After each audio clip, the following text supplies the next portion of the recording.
दापका राजा येथे मोठ्या प्रमाणात अतिवृष्टी झाल्यामुळे शेतकऱ्यांचे मोठ्या प्रमाणात नुकसान। नमस्कार, आपण बघत आहात महाराष्ट्रातील number 1 news channel Maharashtra police news 24। Mukhed तालुक्यातील मौजे दापका राजा येथे दिनांक 19 ऑगस्ट 2024 रोजी सायंकाळी 4:15च्या सुमारास मोठ्या प्रमाणात पाऊस पडून अतिवृष्टी होऊन शेतकऱ्यांचे नुकसान झाले आहे। खरीप हंगामातील कापूस, मूग, उडीद या सर्व पिकांचे नुकसान झालेले आहे। त्याचबरोबर सरपंचाच्या निष्काळजीपणामुळे रस्त्यावर पाणी साचून घरात पाणी शिरले आहे। यामुळे नागरिक सर्व संतापून गेले आहेत। सरपंचाने फालतूपणा केला, गडीमध्ये पाणी साचले, मला त्रास झालाय। आता मी त्रास झाला, मी झोपला, मी इथं आता मध्ये वाट काय मला सांग, मी लंगडा आहे, मी मध्ये वाट काय आमदार साहेब मध्ये वाट सांगा तुम्ही। नाही म्हणले तर मी जीवदार मी फाशीवर मारणार मी आज। नाही म्हणले तर मला सांगा, मला देण्यात येईल आमदार साहेब राव, SP राव, कोण राव, मी आज मरणार मला सांगा तुम्ही।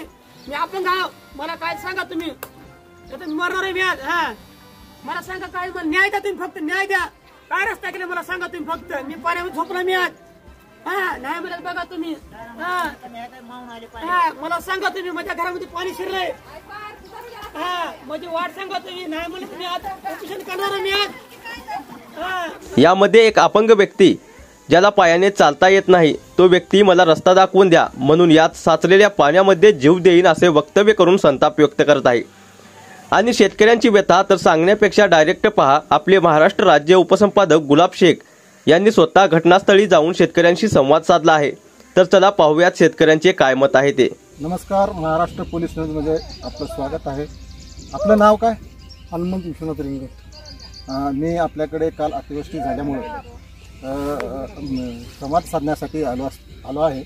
आपलं म्हणणं काय आहे? काय नाही बघा, ते सगळं पाणी पडून अतिवृष्टी झाली, ढगफुटी झालेली आहे। त्याच्यामुळं आम्हाला आता काय सरकार येईल ते न्याय करेल ते होईल। आता तर सध्या तर गेले बघा पिके, आणि सरकारनं काय साहेबांना मदत केली तर पैसे कुंड्याचं आता म्हणजे आपल्या पिकं काय काय होतं तुमच्या? मूग होता, उडीद होता, त्याच्यात गेले कापूस वगैरे, कापूस तर बी हालतच होऊन गेली, मूग बी गेला, आता तोंडाला आलेलं गेलं बघा। आता हे सरकार दिलं तर चांगलं आहे, ना तर देणं गेलं काय हो। मग आता गरीब माणसाचं काय परिस्थिती राहते। मग हे तुम्ही शासनाकडे माहिती कळवली का? अजिबात कळलं नाही, कोणते साहेब लोक आपल्याला ओळख नाही, पळख नाही। आता हे साहेब लोक आले तेव्हा आपण बोलावं गड्या। मग हे तर गावात तलाट्याला माहिती दिली का? काहीच दिलं नाही बघा। आता तलाट्याला माहिती दिली म्हणून ऐकण्यात आहे, पण अजून काही सासूची नाही आम्हाला तलाठी येईल म्हणून।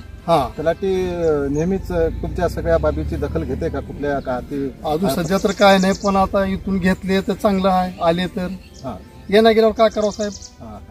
मग आता तुमची अपेक्षा काय आहे? आम्हाला पैसे काय तर मंजूर करून दिले तर चांगली गोष्ट आहे। त्याचं कुंड्याचं काय हो, मूग उडीद हे तर गेलं का, कापूस हे हालत आहे, आणि पाणी थांबून आहे त्या वरामध्ये। आता मला वाटते 48 तासापूर्वी असं झालंय, अजून हे काय पाण्याची वर पाय चालाय मध्ये एकदम डायरेक्ट। अशा प्रकारे शेतकऱ्यांची नुकसान झालेली आहे।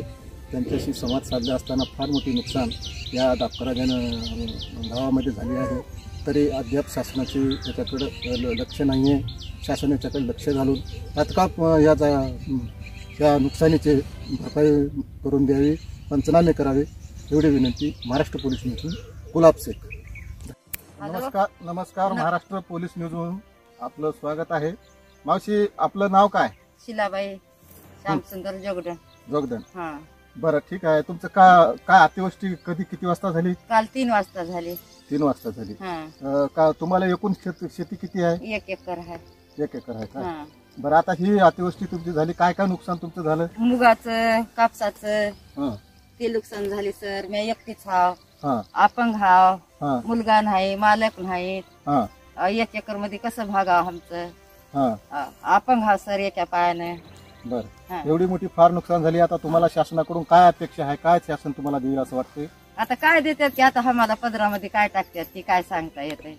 म्हणजे शासनानं काय तर तुम्हाला मदत करावी, मदत पाहिजे आम्हाला, हो अशी मागणी आहे। बरं, ह्याबद्दल तुम्ही कुणाकडे तक्रार, तुम्हाला कोणी चौकशीला, कोणी गावात कोणी काही चौकशीला आलते का? तलाठी आलतं का? सर आलं नाही, कोणीच आलं नाही, कोणीच आलं नाही। बरं, अशा प्रकारे ह्या शेतकऱ्यांची दयनीय अवस्था आहे, म्हणून शासनानं दखल घ्यावी। नमस्कार, महाराष्ट्र पोलीस न्यूज मध्ये आपलं स्वागत आहे। काल 4 वाजता अतिवृष्टी झाल्यामुळे या शेतकऱ्यांचे नुकसान झाल्यामुळं मी या ठिकाणी शेतकऱ्यासाठी पाहणी करायला आलो असताना तो शेतकऱ्यांसाठी संवाद साधण्यासाठी मी इथं आलोय. त्यासाठी शेतकऱ्याला, तुमचं नाव काय मामा? पांडुरंग आत्माराम मोरे. काय काय काय पाऊस कधी झाला, अतिवृष्टी कधी झाली? काल 4च्या सुमारास पाऊस झाला. 1-1.5 तास पाऊस, भयानक पाऊस झाला. कुठेही पाणी मावा नाही. ते सर्व पाणी जमिनीत येऊन वकून ते भयानक नुकसान होऊन गेले. मुरमाला लावली जमीन, मूग, कापूस सर्व नुकसान झाले त्याचे. अतिवृष्टी होऊन तोंडाशी आल्याला सर्व काही गेलं. आता मग आता ह्याबद्दल काही आपण निवेदन वगैरे कुठं शासनाला कळवली का माहिती? कुठेही नाही, काही तलाठी साहेब आली नाही तिकडे काही. मग आता तुम्ही शासनाकडे मागणी करणार आहात किंवा कुणाच्या माध्यमातून तुम्हाला मदत मिळावी शासनाकडे अपेक्षा आहे का? शासनाकडे अपेक्षा आहे. आता ही नुकसान भरपाई आमची मिळावं. आमच्या तोंडाशी आल्याला सगळं आता हाताशी आल्याला सर्व काही पीक गेलं निघून. काय आता शेतकऱ्यापाशी सर्व घालून अगोदरच खोरी होऊन बसलेलो. ठीक आहे, तुम्ही महाराष्ट्र पोलीस न्यूजला संवाद केल्याबद्दल तुमचं अभिनंदन. अशा प्रकारे शेतकऱ्याच्या सांगण्यावरून या फार मोठी नुकसान शेतकऱ्यांची झालेली आहे व असं बांधे फुटून शेतकऱ्यांची पूर्ण कापसाची, मुगाची, तुरीची आणि अनेक पिकांची, खरीप हंगामाची जेवढी पिकं आहेत तेवढ्या पिकांचे नुकसान फार मोठ्या प्रमाणात झाले असून तरी शासनाला विनंती आहे की ह्या शेतकऱ्यांना कुठंतर आर्थिक मदत द्यावी ही नम्रतेची विनंती. महाराष्ट्र पोलीस न्यूज 24 साठी कॅमेरामॅन किशोर कांबळे सोबत महाराष्ट्र राज्य उपसंपादक गुलाब शेख. अशाच नवीन अपडेटसाठी आता सबस्क्राईब करा महाराष्ट्र पोलीस न्यूज 24 या न्यूज चॅनलला. व्हिडिओ आवडला असेल तर लाईक, शेअर आणि कमेंट करायला विसरू नका. धन्यवाद.